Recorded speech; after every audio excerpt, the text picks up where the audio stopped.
오늘 아침 뉴스 연구소.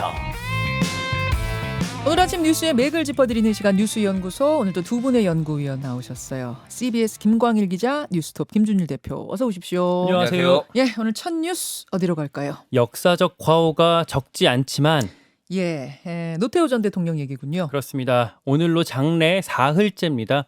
근데 이게 정부가 풀어야 할 몇 가지 이슈가 있었거든요. 네. 장례 형식, 장지 그리고 조문 문제 같은 게 있는데요.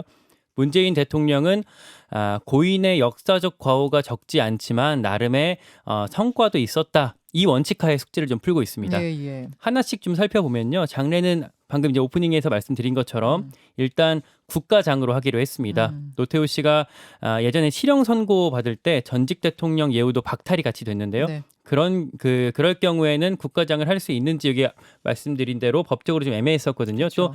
또 5.18 단체랑 진보 진영에서 반대 목소리도 계속 있었어요. 근데 결국 어떤 그 사회 통합 차원에서 결정이 나온 것 같습니다. 장지 문제는 법에 지금 규정이 돼 있잖아요. 그렇습니다. 예. 이제 국립묘지법이 있는데 국립묘지에 안장이 되냐 안 되냐 이 문제가 있었는데 내란죄 확정 판결 받았던 것 때문에 안 된다. 나중에 특별 사면을 받았다고 하더라도 그게 어떤 요건이 안 된다 이렇게 결론을 해석을 최종으로 냈습니다. 그리고 가족들이 이미 통일동산으로 가겠다는 의사를 밝힌 상태였죠. 그렇습니다. 예. 파주시의 협조를 구하는 문제가 남아 있긴 한데요. 어쨌든 파주 통일동산으로 가게 될 가능성이 지금으로서는 좀 커 보입니다. 예. 문재인 대통령은 직접 조문은 못 하겠다고 했고요. 이제 오늘 이제 G20 정상회담 때문에 유럽으로 출국을 하죠. 네. 대신에 어제 유영민 비서실장이랑 이철희 정무수석을 빈소로 보냈습니다. 예.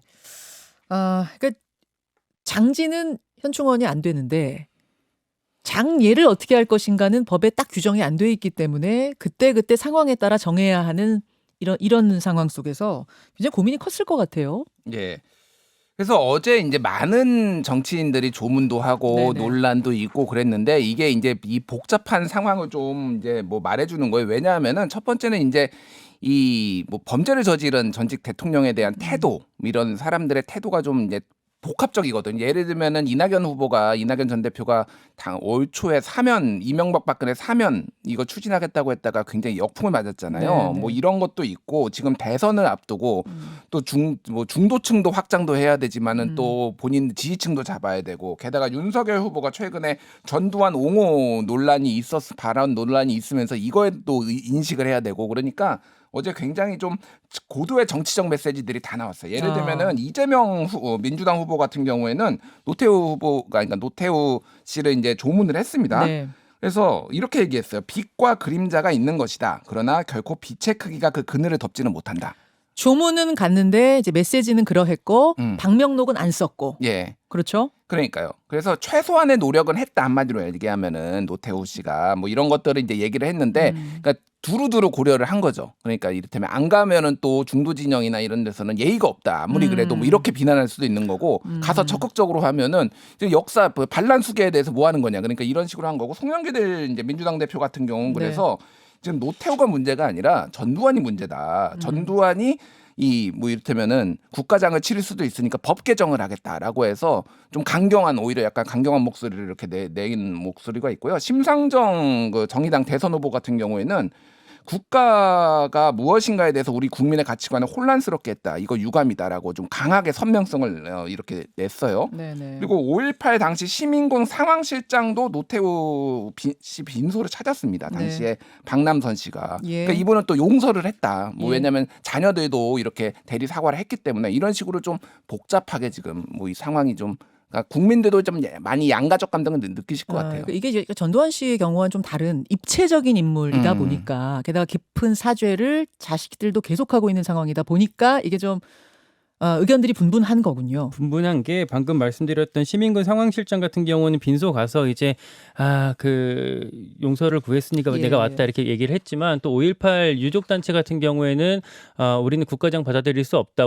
왜냐하면 노태우 씨의 어떤 직접 사과를 본인의 입으로 직접 사과를 받은 적이 없기 때문에 우리는 아직 용서할 수 없다라는 또 입장을 밝히기도 했거든요. 그만큼 이 안에서도 좀 의견이 갈려요. 갈리는 것 예, 같아요. 예. 그러니까 지금 전직 대통령 중에서 예우가 박탈 유달된 사람이 이제 전두환, 이명박, 박근혜 요 세 사람이 있거든요. 예. 근데 문제가 이제 이분들도 어쨌든 다 사람이면 나중에 이제 죽게 될 텐데 네. 그때 장래 이런 것들 어떻게 할지가 아직 다 규정이 좀 마련이 되어 있지가 않아요. 아까 말씀드린 것처럼.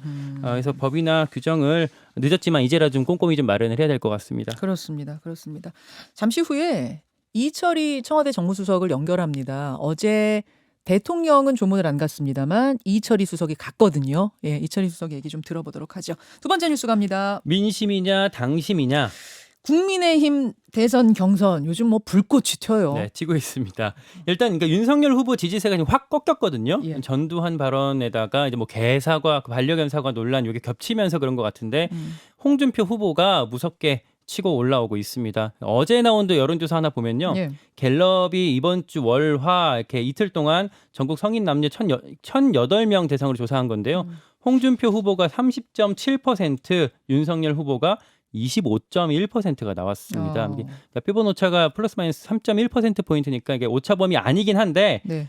이게 윤석열 후보가 그 저번 조사보다 5%포인트가 빠지면서 이렇게 된 거거든요. 최근 조사가 대체로 좀 이런 흐름이에요. 좀 그러니까 홍준표 후보는 이걸 근거로 민심이 나한테 있다 이렇게 밝히고 있습니다. 이런 상황이 이렇게 돌아가니까 윤석열 캠프에서도 아마 가만히 보고만 있을 수는 없었던 것 같아요. 당장 이제 새 과시에 나섰습니다. 경선에서 탈락했던 하태경 의원 합류를 어제 발표했습니다. 하태경 의원이 윤석열 후보 캠프의 선대위원장이 된 거죠. 그렇습니다. 그러니까 하 의원 같은 경우는 이제 유승민계 출신이라는 점에서 좀 상징성이 좀 있습니다. 네. 그리고 민주당에서 이제 국민의당, 바른미래당 이렇게 넘어갔던 이제 호남계 이제 박주선, 김동철 전 의원 합류 소식도 전해졌는데 그러니까 두 사람 같은 경우는 이제 저희가 어제 접촉을 해보니까 아직 확정된 건 아니다 뭐 이렇게 얘기를 하고 있습니다. 여기도 나경원 전 원내대표가 지금 미국에 있지만 곧 이제 공식 합류할 거다 이런 얘기도 윤석열 캠프 안에서 나오고 있습니다. 나경원 전 의원도 윤석열 캠프로 간다는 소리가 있어요? 뭐 물밑에서 계속 지원을 하고는 있었는데 아니고? 공식 확정 그 발표를 조만간 앞두고 있다 이런 그래요? 얘기가 좀 들리고 있습니다. 자, 김준일 대표. 예. 뭐 국민 민심, 여론도 중요하지만 당심 50% 이건 무시 못하잖아요. 그러니까 지금 당원이 계속 많이 늘었어요. 근데 당원이 늘은 거를 두 시기로 좀 구분해야 돼요. 뭐냐면은 이준석 당대표가 선출된 다음에 이 경선이 본격화되기 전 네. 그때는 2030이 뭐 다른 나이대도 있지만 2030이 굉장히 많이 들어왔다. 그러니까 이준석 대표가 된 뒤에 직후에 2030이 확 유입이 됐고. 확 유입이 됐어요. 그런 다음에 지금 2차 컷오프 2차 컷오프 다음에 지금 최근까지 19만 명이 새로 들어왔습니다. 그래서 지금 총 57만 명 정도 되거든요. 지금 이번에 투표를 하는 사람이. 네네. 근데 여기에서는 나이대가 골고루 들어왔어요. 예를 들면은 2030이 합쳐서 4만 8천 명. 예. 그리고 30대가 5만 7천 명. 40대가 아니야 죄송합니다. 그러니까 30대가 2만 3천 명, 네. 40대가 3만 2천 명, 50대가 4만 8천 명, 60대가 4만 7천 명 이런 식으로 골고루 들어왔어요.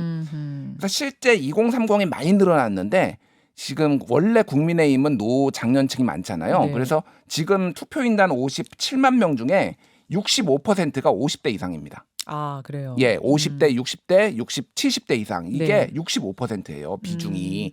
근데 여기 전통적 지금 전체적인 상황을 보면은 윤석열 후보가 노년층의 이 중장년 노년층의 지지세가 높고 홍준표 후보는 2030이 상대적으로 높거든요. 그러니까 많이 웃어줘요. 사실은 이 상황을 보면은 이 투표인단 구성을 보면은 많이 웃어주고 2차 컷오프 이후에 들어왔다는 사람들은 사실상 나는 누구한테 투표하겠다 마음 결정하고 들어온 분이거든요. 아주 적극적인 사람들이죠. 잘 안 바뀝니다. 예. 그렇다게 본다면은 지금 홍준표 후보가 아까 전에 많이 앞서는 것도 맞지만 일반 여론조사에서는 예. 당심에서는 많이 웃어준다. 그리고 현역 국회의원들 당협위원장도 많이 들어왔잖아요. 조직 내려가가지고 또 조직표 다지고 이러면은 진짜 알 수가 없는 지금 진짜 혼전의 상황이다. 그러니까 여론조사 그래프만 보고는 모른다. 예. 그 현역 국회의원이라는 사람들이 사실 다음 공천을 또 바라보고 아주 그 이제 순발력 있게 결정하는 사람들일 텐데 그 사람들이 윤석열 캠프에 갔다라고 하면 그것도 나름의 의미가 있다고 볼 수밖에 없을 것 같고 또 사실 뭐 국민의힘도 그렇고 민주당도 그렇고 지금 뭐 물론 홍준표 후보가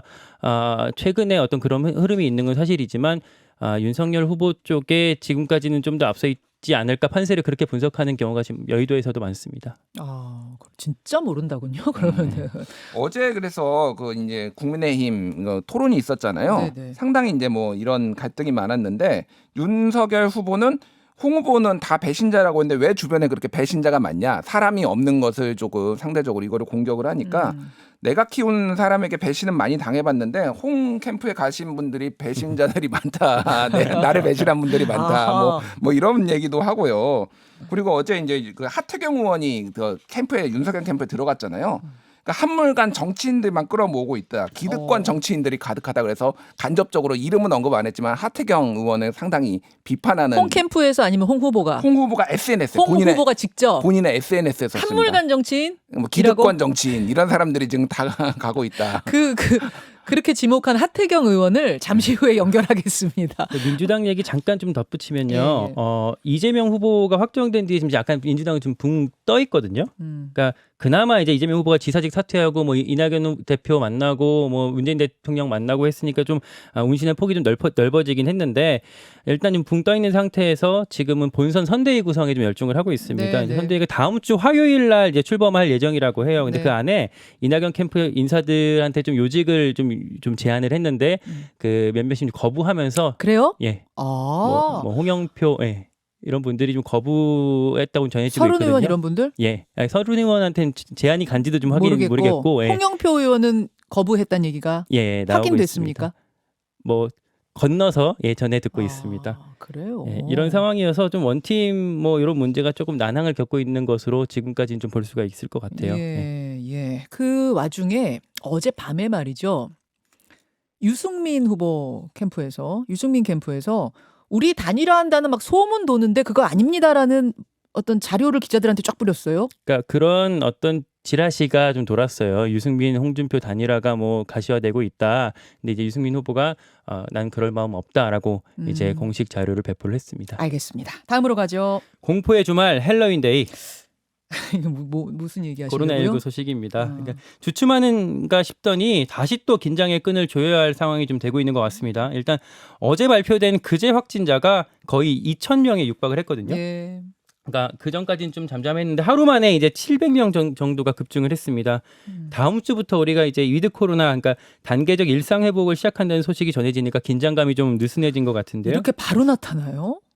그렇습니다. 그 느슨해짐이? 예, 그런가 봐요. 그 틈을 타고 다시 또 이제 번지기 시작한 것 같은데, 그러니까 걱정이 이번 주말에 또 헬로윈데이가 있다는 거거든요. 그러니까 서울, 강남, 이태원 이런데 이제 젊은층이랑 외국인들이 좀 몰릴 텐데, 백신 미접종자가 많은 게 또 젊은층, 외국인 뭐 이런 점에서 대규모 집단 감염이 또 나오는 거 아니냐 이런 우려가 좀 커지고 있습니다.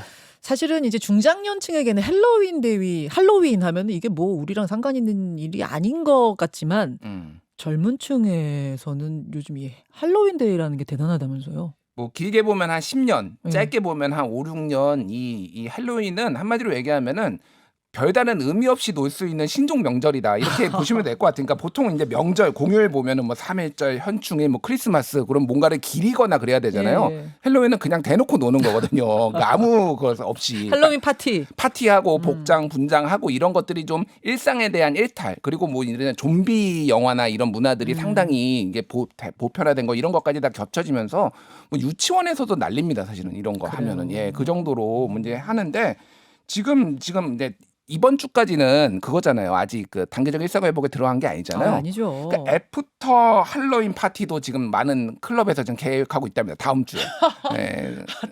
다음 주에 좀 풀리면 예. 그때 하자. 그래서 이게 지금 이번 주뿐만이 아니라 다음 주까지 좀 방역에 긴장의 끈을 놓치면 안 될 것 일상 같고요. 회복한다고 해서 그게 바글바글 모여서 마스크 벗고 놀아라가 절대 아닌데 예. 절대 그 시그널 아니거든요. 근데 이거는 정말 잘못된 것 같은데요. 작년, 재작년에도 그렇게 지금보다 더 긴장감 더 깊었을 때도 사실 할로윈데이 같은 경우에는 그 이태원 같은 데 많이 좀 쏟아져 나왔었거든요. 예. 이번에 특히 더 좀 주의를 해야 될 것 같습니다. 정신 바짝 차려야 됩니다. 수고하셨습니다. 고맙습니다.